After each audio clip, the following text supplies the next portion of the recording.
ir no nosso horário, e o Paulo Sene, trabalhador da nossa casa, vai fazer o preparo da tarde de hoje.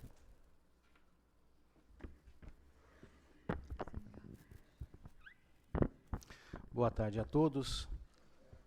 O preparo é do livro Vida Feliz, psicografado por Divaldo Franco, ditado pelo espírito Joana de Ângeles, capítulo 74. O que não possas concluir agora, não te seja motivo de agastamento. Faze o possível em esforço e dedicação.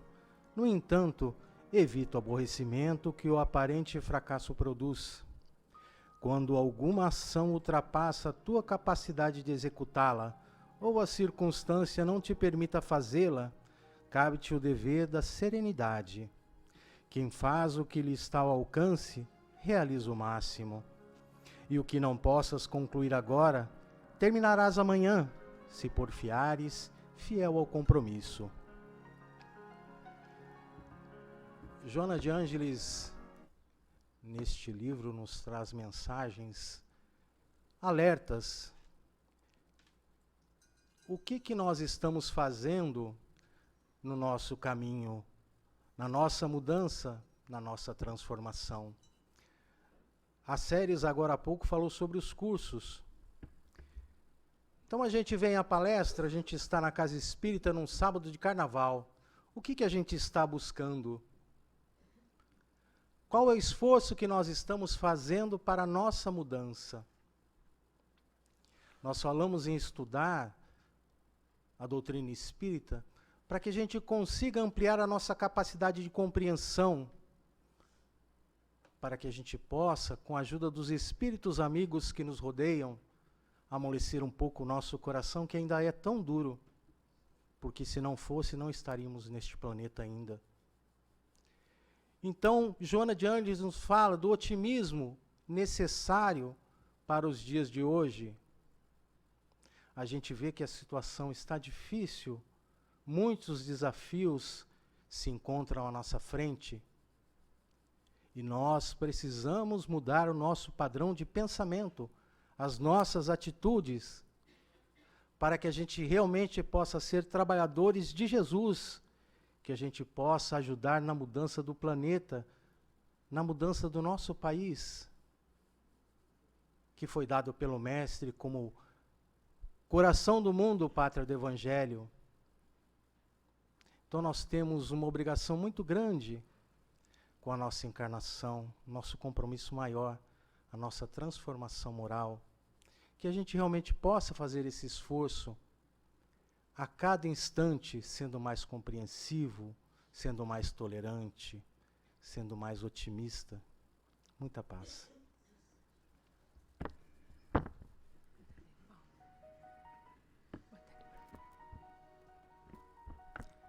Então vamos, nesse momento, elevar os nossos pensamentos a Deus, nosso Pai de infinito amor e de infinita bondade, ao nosso Mestre Jesus, nosso irmão maior, nosso querido amigo de todas as horas.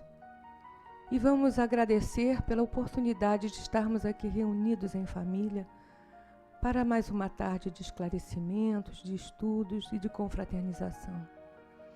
E vamos pedir que nos sensibilize a alma, para que possamos estar abertos aos conhecimentos que nos serão trazidos. E te pedimos também, Senhor, que nos fortaleça e ilumine, para que possamos utilizar tudo isso que aprendermos no nosso dia a dia, na nossa vida de relação, com muita humildade e perseverança. E vamos pedir também a Joana de Ângeles, nossa mentora amorosa, que envolva carinhosamente Renato Signorelli, trabalhador da nossa casa, nos estudos que ele trouxe para compartilhar conosco na tarde de hoje. Graças a Deus.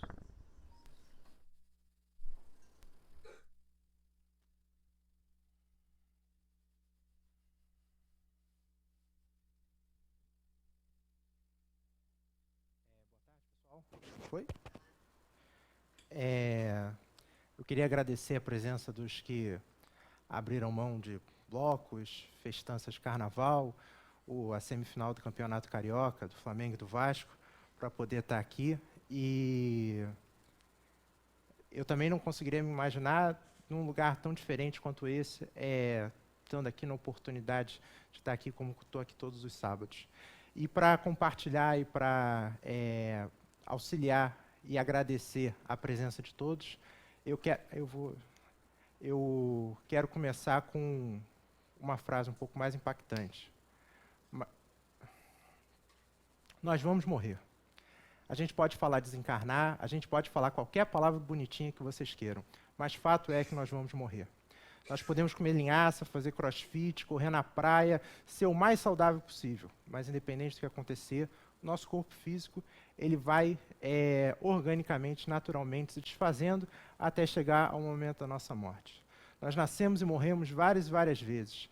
Temos experiências, e todas essas experiências, elas não são como um jogo de videogame que você volta para a fase inicial se alguma coisa acontece com o seu bonequinho, com o seu personagem. Todas as suas vidas, todas as suas oportunidades, elas são agregadas de acordo com o conhecimento e com as experiências que vocês tiveram em vidas anteriores. E uma pergunta que é muito comum no Livro dos Espíritos, que é um curso aqui que eu também dou na casa, é conseguir entender o que acontece do outro lado. O que acontece depois que acontece esse fato da morte. E aí eu consigo simplificar isso de uma forma muito clara para eles, para as pessoas que assistem. O lado de lá, para onde você vai, é igualzinho o que você faz e aonde você está, tirando toda a parte material que você utiliza. As agregações materiais, as conquistas materiais que a gente tem, são simplesmente meios para conseguir coisas muito mais importantes. Sendo mais claro que isso. O carro novo que você tem, a casa espaçosa que você tem, todos os bens que você conseguiu acumular, tira tudo isso. E o que sobra? Se sobrar relações saudáveis que você conseguiu construir, se sobrar amizades que você conseguiu ter, se sobrar o conhecimento que você conseguiu adquirir, alinhado com o Evangelho segundo o Espiritismo, que é um dos mais importantes livros da doutrina espírita, aí sim você consegue te garantir que você vai para um lugar, pelo menos não tão ruim quanto esse que a gente vai falar aqui do livro. Mas se você tira toda a parte material, todas essas conquistas materiais, e não sobra nada, e falta alguma coisa, a gente tem um problema grande. Eu achei legal esse desenho pelo seguinte: quando a gente é novo, a sociedade, inclusive, motiva a gente, não vou dizer obriga, mas motiva a gente a sempre correr atrás de conquistas materiais. Dinheiro, qualquer coisa que vocês queiram chamar. E a gente vai correndo a partir disso para conseguir acumulando, para conseguir conquistando essas coisas todas. Mas, em determinado momento, como está o personagemzinho aqui, às vezes a gente pode acabar com esse monte de dinheiro aqui e esse fim, ele é absolutamente vazio. A grande meta que a gente tem na nossa vida aqui é de construir pontes e não de acumular riquezas. A nossa grande meta que a gente tem na nossa vida aqui é de criar relacionamentos saudáveis, criar relacionamentos equilibrados. Não esquece de mim não, que eu estou sem o controle aqui, pelo amor de Deus. A primeira palestra que eu dei aqui, eu ficava escondido atrás da cadeira, quase escondido atrás da Iraci. Mas um dos pontos altos da palestra foi quando eu citei um filósofo grego precedente a Jesus, que descreveu a filosofia chamada hedonismo. Hedonismo ou prazerismo, por assim dizer, que é uma filosofia que hoje se utiliza muito na ideia de marketing, na ideia de compras, que a sua vida ela só é boa se você tem prazer. E aí o objetivo da sua vida é ter prazer. Se você não teve prazer na sua vida, você fracassou. Só que, na verdade, Epicuro ele queria dizer o seguinte, que a gente tem que ter prazer sim, a gente tem que ter prazer sempre, só que a gente tem que ter um prazer de forma que no futuro a gente tenha condições de também ter prazer. Que a gente tome atitudes durante toda a nossa vida que não permitam que a gente pare de sentir prazer por ações que a gente tomou. Que a gente precise construir uma vida pautada em conseguir construir o prazer como única forma de viver. Sendo mais grosseiro, e eu dei um exemplo de algo que eu fui um pouco criticado, mas a verdade eu vou dar esse mesmo exemplo, porque eu ainda não quero começar a palestra agora e vou ficar enrolando aqui mais um pouquinho. Durante 2 anos, eu dei o curso do Grupo Jovem às quintas-feiras, como único objetivo do que acontecia no final do Grupo Jovem. Como o público de quinta é diferente do de sábado, a piada ela vai poder ser aproveitada. No final de cada uma das palestras, no final de cada um dos cursos, todos os alunos, todos os instrutores do Grupo Jovem se reuniam e a gente ia jantar. A gente ia jantar num restaurante aqui perto, virando a esquina, que tinha como principal opção de jantar rodízio de crepe. E era comer até explodir, e aquilo era fantástico para mim. Comer até explodir era o que me deixava mais feliz. Mas só que a felicidade ela só se tornava plena quando tinha o crepe de Nutella com uma bola de sorvete em cima. Porque, crepe de Nutella com uma bola de sorvete em cima não consegue deixar ninguém triste. E aquilo ali me deixava numa felicidade só, que eu chegava tarde em casa na quinta-feira, mas a sexta-feira ela começava plena. Por quê? Porque na quinta-feira teve um crepe de Nutella com sorvete. Chegou um belo dia, que claro, a felicidade ela não dura para sempre, quando é baseada em Nutella e sorvete, que alguém quis ser saudável e a gente foi num outro restaurante seguindo a rua. E aí não rolou o crepe de Nutella com sorvete. As pessoas eram as mesmas, o assunto era o mesmo. O nível de amizade com as pessoas que estavam ali presentes não diminuiu em nada. Mas o meu prazer naquela noite, ele foi menor. A minha sexta-feira ela foi impactada porque eu comi aquele sanduíche que você monta com 1.500 opções e sai sempre o mesmo gosto. E não teve o crepe de Nutella com sorvete. Ou seja, o crepe de Nutella com sorvete me deixou exigente. Ele me deixou condicionado a só ser feliz se aquilo ali acontecesse. E esse é o maior mal que a gente acaba tendo na nossa vida. Quando a gente cria grandes expectativas, quando a gente cria grandes necessidades, e essas necessidades elas não conseguem ser alcançadas o tempo todo. Começando a palestra, para também não criar um problema muito grande, a palestra de hoje trata o tema da palestra Tormentos da Obsessão, que eu inferi que era o livro do Divaldo Franco, imaginei eu que era isso que a Iraci queria que eu falasse. Então é um livro do Divaldo Franco, ditado pelo espírito Manuel Filomeno de Miranda, que foi publicado em 2001. E, apesar de falarmos sobre esse livro no Carnaval, e não ser à toa que a direção da casa escolheu esse tema por ser no Carnaval, ele não fala propriamente do Carnaval. Ele não fala propriamente de um bloco de Carnaval, de uma escola de samba, ou de qualquer outra coisa assim. Ele fala sobre oportunidades que a gente tem e que a gente desperdiça por a gente não achar que elas são suficientes. Eu não seria hipócrita de dizer que o Carnaval é certo ou errado, se num passado bem recente eu conseguia me satisfazer e me felicitar com esses mesmos hábitos, com essas mesmas coisas. Eu sentia prazer em fazer esse tipo de coisa e acho que não tem absolutamente nada de errado você sair com seus amigos para fazer alguma coisa. O problema é quando você tem a dependência, não do crepe de Nutella com sorvete, mas de outras coisas que a gente vai desenvolver aqui na palestra. Tormentos da Obsessão, facilmente explicado, ele vai se falar sobre obsessão.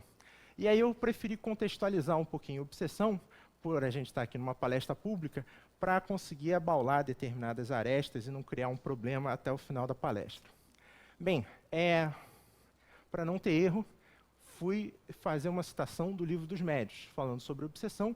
O Livro dos Médiuns é um livro que, na verdade, ele é o desdobrar da segunda parte do Livro dos Espíritos, em que ele aprofunda determinados temas que são falados no Livro dos Espíritos, mas de uma forma bem mais completa. Vou ler para vocês.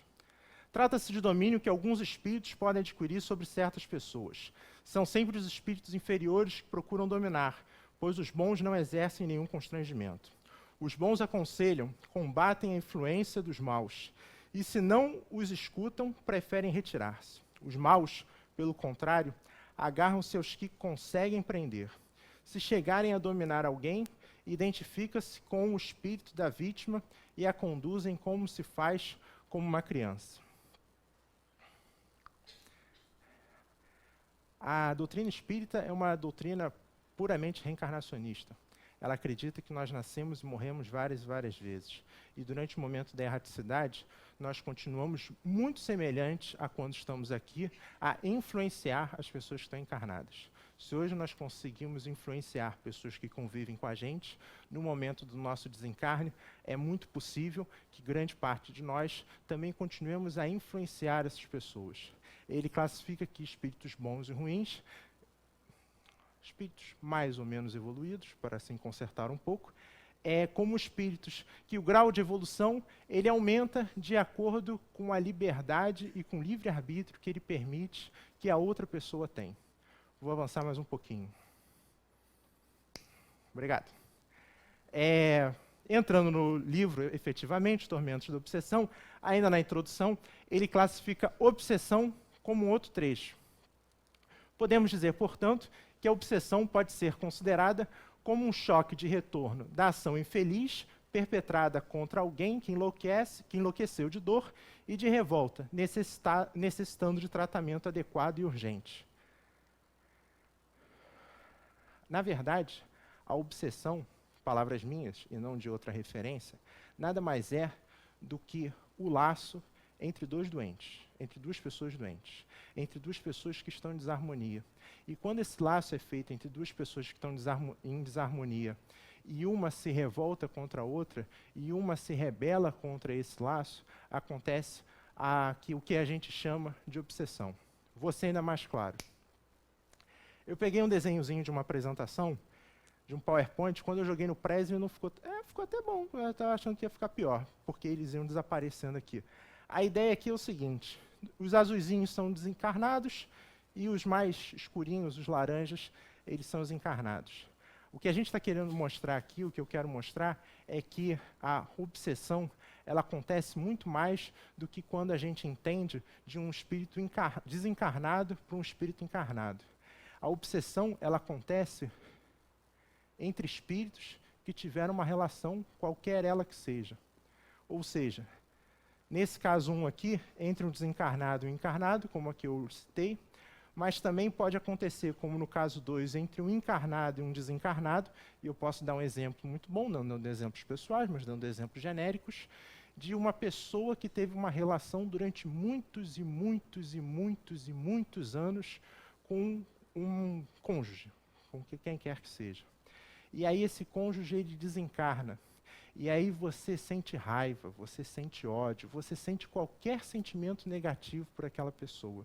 Ela desencarna e você continua vibrando por ela durante anos e anos e anos e anos.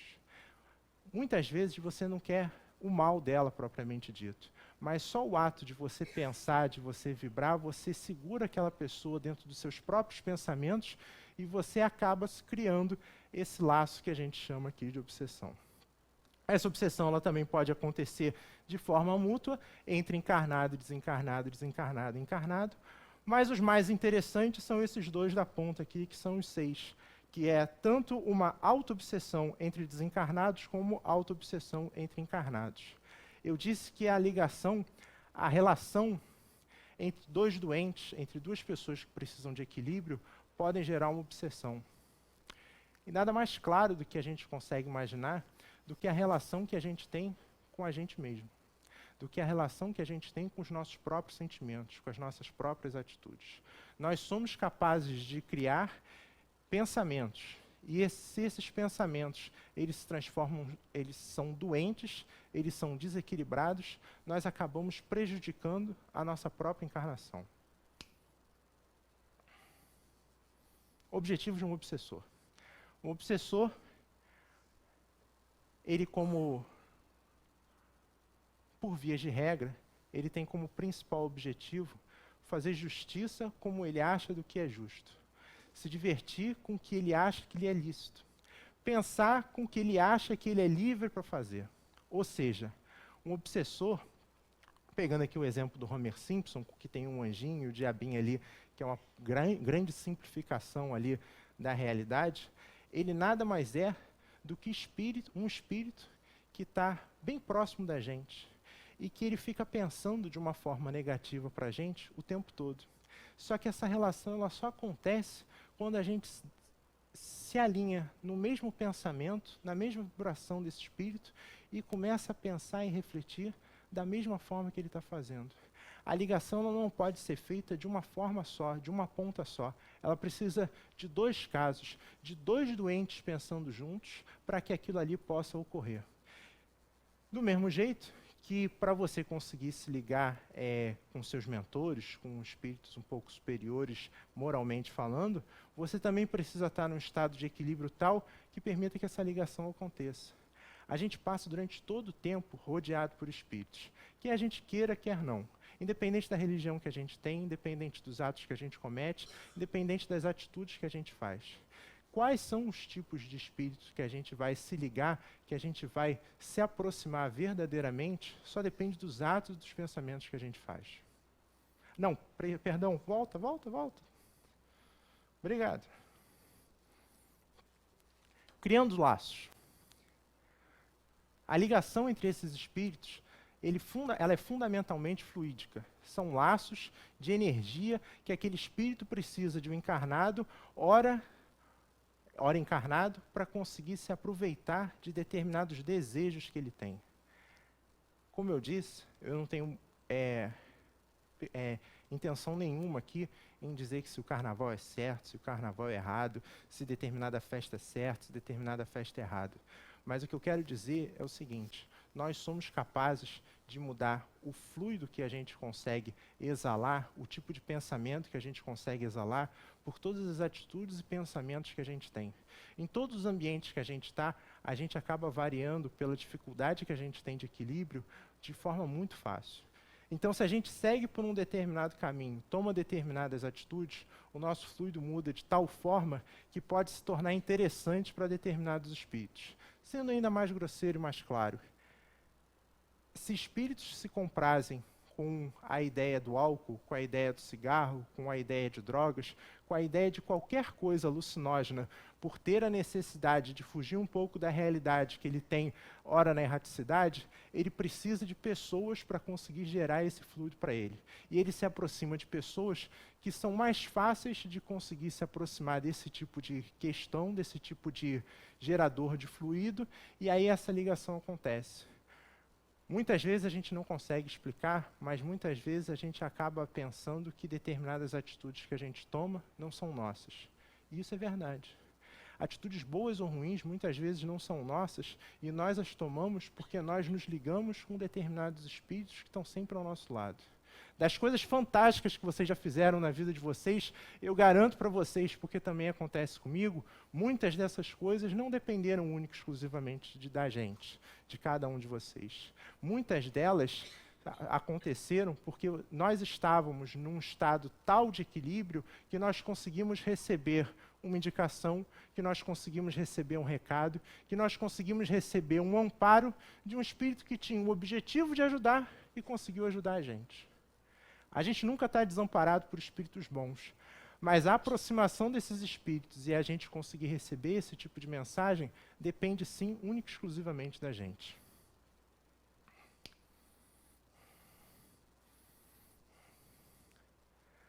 Por mais bonito que a gente tenha, por mais belo que seja o lugar que a gente está, por mais limpo que seja o lugar que a gente esteja, a gente invariavelmente, a gente acaba vivendo e a gente acaba desenhando esse lugar, plasmando esse lugar de acordo pelos nossos próprios olhos. Tudo que acontece na nossa vida, independente do mais belo lugar e mais bela intenção das pessoas que estão ao nosso redor, depende da gente de ver a beleza desse lugar. O exemplo daqui é de um rinocerontezinho, rinoceronte, né? É um chifre aqui, rinoceronte. Que consegue ver paisagens lindas e pintar coisas muito legais, mas sempre tem um chifrezinho ali dele na frente. Ele só consegue ver a realidade, ele só consegue ver o mundo mais ou menos 1/3, porque tem um chifrezinho ali dele na frente. Se isso é bom ou se isso é ruim, isso é secundário. O que eu estou querendo dizer é que os nossos olhos, eles não veem as mesmas coisas, independente de onde a gente está. Os nossos olhos, eles veem as coisas de acordo com o estado emocional que a gente está, de acordo com a capacidade que a gente está de absorver as energias do lugar que a gente está.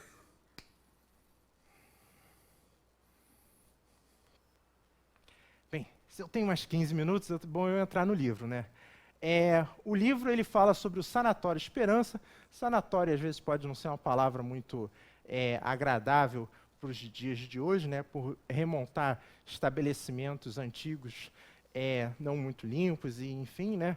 Mas a ideia aqui, ela é muito semelhante à ideia de vários outros livros, de mostrar que lugares com o objetivo de ajudar o próximo, eles não existem simplesmente no plano físico. Ou seja, tem paredes de cimento e argamassa, cimento e tijolo e cimento. Mas eles também são construídos num lugar para auxiliar espíritos que têm aquele mesmo problema. Se naquele momento, naquele sanatório, existiam seres encarnados que tinham problemas psíquicos, pura e simplesmente, que é o caso desse livro, a construção espiritual que foi feita bem próximo desse sanatório também tinha esse objetivo. Mas ele tinha um objetivo mais claro ainda. O objetivo desse Sanatório Esperança é o de auxiliar médiuns decaídos. É o de auxiliar médiuns que tiveram a oportunidade de encarnar, de exercer a mediunidade e fracassaram na prova e na oportunidade que tinham. E o mais interessante, na verdade, o livro ele trata de forma mais completa sobre 4 casos, só que um dos casos que me chamou mais atenção, porque eu imaginava que eu não ia conseguir falar dos 4, é o caso do Ambrósio, que foi um médium que começou na doutrina espírita desde criança, e ele foi se desenvolvendo mediunicamente, foi começando a ter determinado sucesso, mediunicamente falando, podendo auxiliar várias e várias pessoas a partir da psicofonia. Só que ele tinha uma capacidade de criar psicofonias, cartas, mensagens, psicografadas também, de tanta qualidade de riquezas, que ele acabou atraindo uma pequena legião de fãs dentro do centro espírita que ele frequentava. Ou seja, pela mediunidade que ele tinha, ele criou uma espécie de fã-clube. Boa, gostei da ideia de fã-clube. Um fã-clube que seguia ele cegamente, que independente do que ele fizesse, independente das atitudes que ele tomava, ele era considerado a pessoa certa. Ele era um escolhido. E, independente de o que a gente possa pensar de certo ou errado, essa é uma oportunidade muito perigosa para cada uma das pessoas que recebe esse tipo de oportunidade. Porque não são só médiuns que têm a oportunidade de serem beneficiados mediunicamente. A gente também tem o caso de políticos que foram preparados para conseguir exercer a oportunidade que eles têm de ser grandes líderes, e ainda assim se torna um grande desafio. Esses grandes líderes, eles são preparados, nesse Sanatório Esperança é um desses casos, para conseguir exercer um papel de ajuda fundamental. Mas a oportunidade e o resultado depende das escolhas que esses médiuns fazem, que esses espíritos fazem. E nesse caso aqui, esse poder, esse direito, esse status social acabou subindo pela cabeça dele. Acabou subindo de tal forma que ele acabou se perdendo pelo propósito de ajudar. E aí o grande propósito que ele tinha era ter cada vez mais fama, era ter cada vez um fã-clube maior, é ter cada vez mais adeptos à verdade que ele tinha. E aquilo se transformou em algo tão perigoso que ele era um médium, ele era um instrumento absolutamente bem preparado para exercer o auxílio do próximo, e os espíritos bons que estavam ali do lado dele precisaram se afastar. Porque ele já não conseguia mais aceitar determinadas instruções e orientações que ele recebia. Porque ele achava que ele estava certo. Independente do que acontecesse, ele sempre estava certo. E aí, com esse afastamento, se aproximou outros tipos de espíritos. Espíritos que ainda amaciavam ainda mais o ego dele, amaciavam ainda mais a necessidade que ele tinha de status. E uma obsessão simples que acabou fazendo com que tapinhas nas costas de espíritos se transformassem numa grande fascinação, que é uma evolução desse tipo de obsessão, acabou fazendo com que ele acreditasse nas próprias mentiras que ele contava. Ou seja, em determinado momento ele conseguiu perceber que a faculdade mediúnica dele tinha cessado. Mas pelo auxílio que ele tinha de determinados espíritos, ele continuava acreditando que aquilo era verdadeiro. E o fã-clube dele só aumentava. no final das contas, aquilo ali serviu de aprendizado para ele, e durante o desencarne dele, depois de algumas coisas que acabaram acontecendo, que eu não vou contar tudo para o livro não ficar um pouco chato, mas ele acabou precisando ser encarregado, depois do desencarne dele, para esse Sanatório Esperança. E ele ficou num momento de inconsciência durante muito tempo. Aquilo ali era considerado um hospital, o Sanatório Esperança é considerado um hospital, e ele ficou numa maca quando foi recebido, quando foi visto pelos espíritos que descrevem esse livro, como um espírito que estava ali em consciência para a própria proteção dele, para que ele não continuasse alimentando as formas de pensamento e as criações megalomaníacas que ele tinha. Então você consegue ver, avançando o livro, como foi feito o tratamento desse espírito, como foi feito a retirada dessas criações mentais que esse espírito criou e que cada um de nós aqui cria o tempo todo. Toda vez que a gente idealiza determinada coisa e que a gente fixa o pensamento muito em determinada coisa, essas criações acabam acontecendo e nós acabamos alimentando elas e acabamos formando isso aí em volta da gente. Então ele mostra como é que essas formas de pensamento, como é que essas criações acabaram sendo desfeitas e como ele pôde ser tratado. Ele mostra, na verdade, sendo muito grosseiro de novo, uma mesa mediúnica no astral. Uma mesa mediúnica que ele usa uma médium que está num momento de desdobramento, mas que ele fundamentalmente faz uma mesa mediúnica ali para conseguir auxiliar e retirar um pouco das influências de espíritos de baixa vibração que estavam ali prejudicando a liberação, a liberdade dele.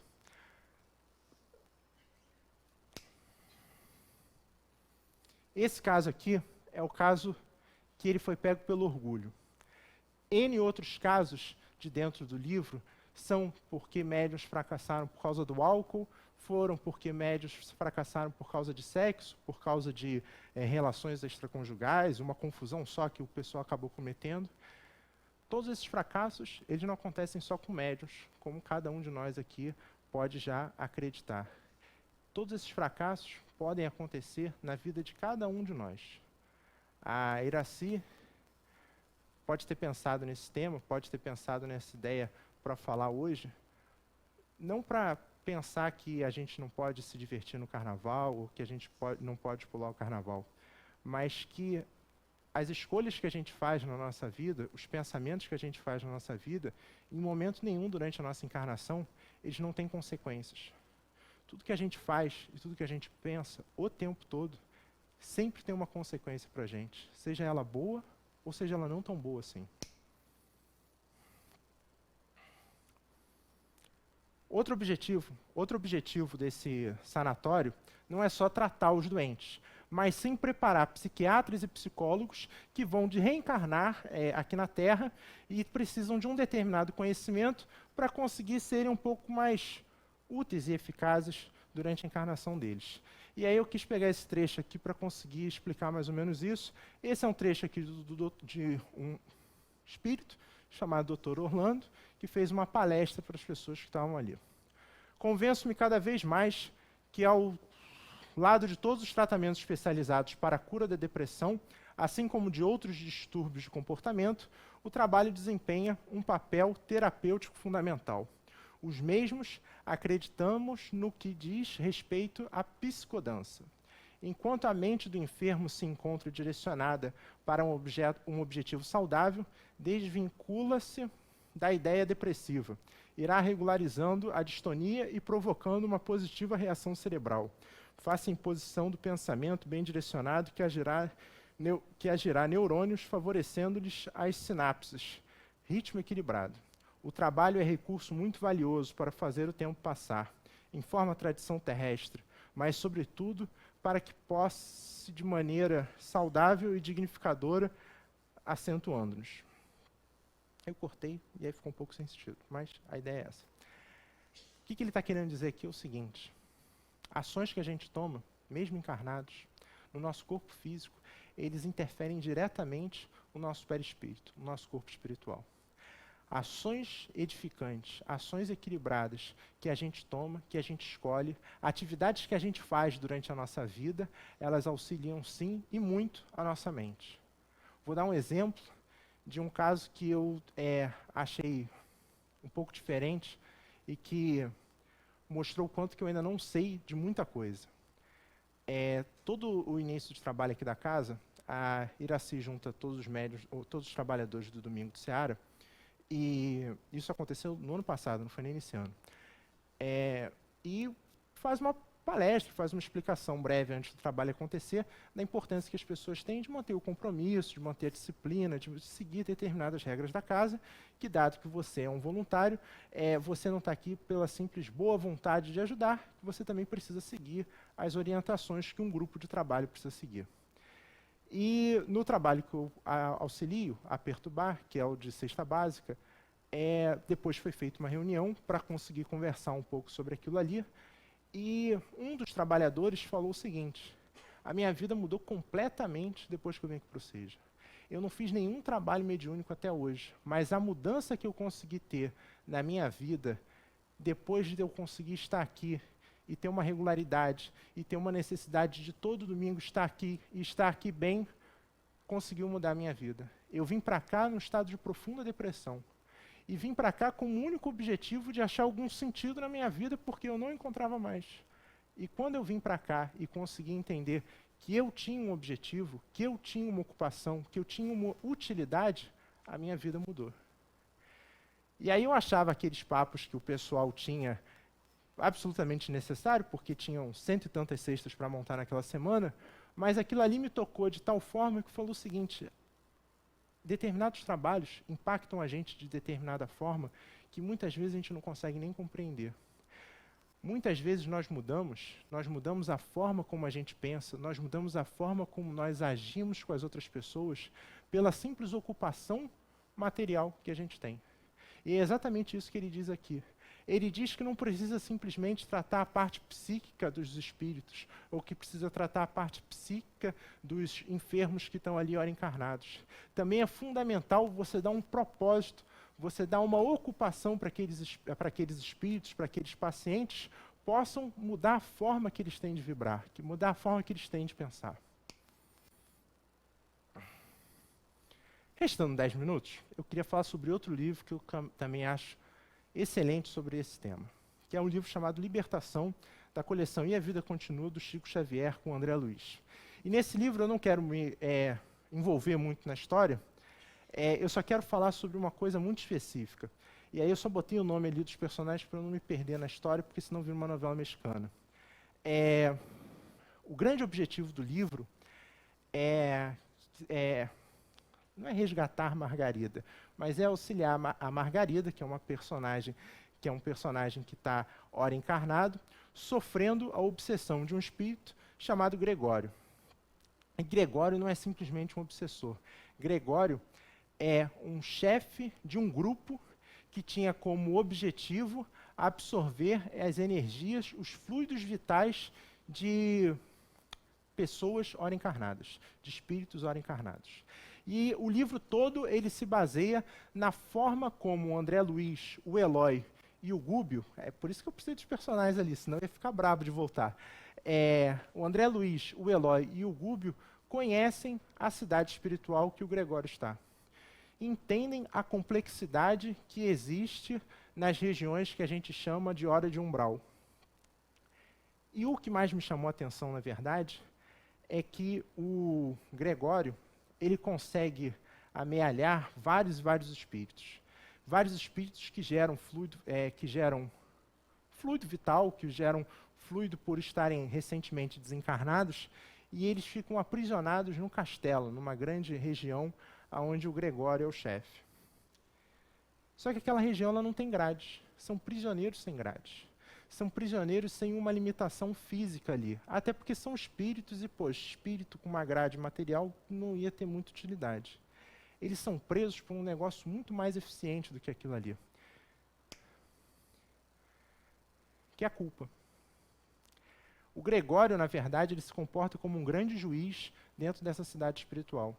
E ele consegue verificar erros que a gente comete, cometemos muitos durante as nossas encarnações, e ele potencializa aqueles erros. Ele potencializa aqueles erros de tal forma que você se sente culpado pelos erros que você comete. Ele faz exatamente o oposto que qualquer espírito que deseja o nosso bem faz. Ao invés de levantar as nossas qualidades e as oportunidades que a gente tem de fazer as coisas certas, ele espetava todos os erros que a gente cometeu.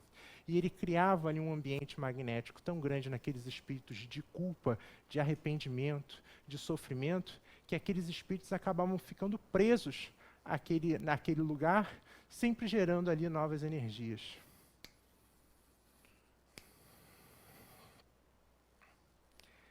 Muito semelhante acontece com a gente em vários e vários casos. Lembrem que eu não botei um bloco de carnaval aqui, ou seja, não estou criticando o carnaval. Estou criticando aparelhos, hábitos que são absolutamente nocivos à nossa evolução. Hábitos que prendem e limitam a nossa forma de pensar, que transformam as nossas opiniões em opiniões coletivas, que fazem com que nós fiquemos adestrados a pensar da forma mais destrutiva possível. Hoje, cada um tem uma opinião, e essa opinião ela precisa ser publicada o mais rapidamente possível. E quanto mais agressiva essa opinião for, mais assunto ela chama, mais popularidade ela chama, e mais interessante fica. Mais likes ela tem, mais dislikes ela tem, mais comentários ela tem em cima daquilo ali. Então as pessoas hoje elas estão se preparando para se tornar cada vez mais ácidas. Ninguém gosta, as pessoas amam. Ninguém não acha interessante, as pessoas odeiam. E aí esse tipo de inconstância, esse tipo de desequilíbrio, dificulta muito também o aceitar o diferente. E nessa dificuldade de você aceitar o diferente e ficar preso a esse tipo de vibração, a esse tipo de pensamento, é sim uma forma que a gente tem de obsessão. Vou correr, já entendi. Há 4 anos atrás, clica na foto, você consegue clicar na foto? Há 4 anos atrás, a gente fez um encontro de carnaval, que a Iraci estava presente, Clóvis estava presente, todo mundo estava presente, e que a gente conseguia mostrar aqui na casa como funcionava o livro Libertação.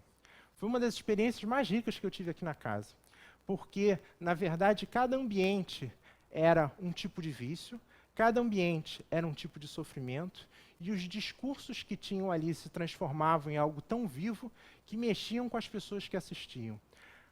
As pessoas é que se movimentavam, os ambientes eram fixos em determinadas salas, e as pessoas iam se movimentando para ver atos diferentes. E aquilo ali tocava muitas das pessoas que assistiam aquilo ali, que elas se identificavam.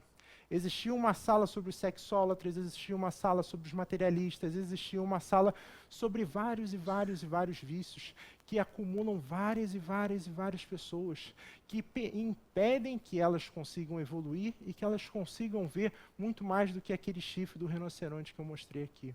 E elas se identificavam de tal forma que elas acabavam também se sentindo presas naquele ambiente que estava ali. E é claro que depois da história dos ambientes que o Gregório fez, o livro continua. E aí foi uma adaptação, porque Joana de Ângeles surgiu no meio da história, mas enfim, é porque a casa de Joana de Ângeles enfiaram Joana de Ângeles no meio da história. Mas a grande história daqui é que em alguns momentos você conseguia ter a sensação de que ia existir um combate entre o bem e o mal, um negócio meio novela da Globo, coisa e tal, mas que os espíritos que estavam ali para ajudar, eles conseguiam ajudar e eles conseguiam enfrentar aquelas energias de tão baixa vibração pelo amor.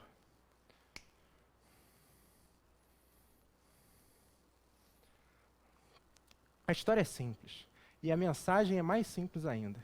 O que o carnaval simboliza para a gente? Se o carnaval simboliza para a gente 5 dias, 6 dias que sejam, da gente conseguir fugir dessa loucura, dessa insanidade toda, é um ponto. Se o carnaval pensa para a gente que essa é uma oportunidade da gente conseguir se travestir ou se transfigurar da forma como a gente quiser e que a gente é livre para fazer o que a gente bem entende e que nada vai acontecer de errado para a gente, até porque é carnaval, é um ponto completamente diferente.